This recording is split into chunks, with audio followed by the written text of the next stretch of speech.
attestato di città, diciamo, lo si ha attorno al VI secolo a.C., in cui veniva chiamata Berga, città paleoveneta. Poi Una giornata dedicata alla storia e alla cultura, alla scoperta delle città più importanti del Veneto. L'anno scorso Padova, domenica Vicenza.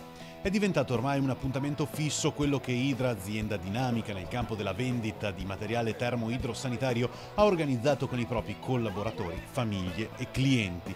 Un giro per conoscere le bellezze che ci circondano.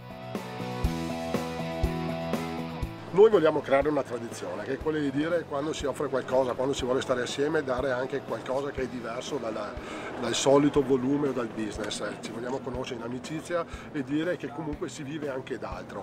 Quando si parla e dice guarda, il messaggio che vogliamo dare poi quando si va a visitare la città e culture è anche dire benissimo, noi una passeggiata ti diamo lo spunto, per quanto riguarda il resto ritornateci con le nostre famiglie. 800 le persone che hanno partecipato all'evento. A questo momento di socialità sono arrivati da tutto il Veneto.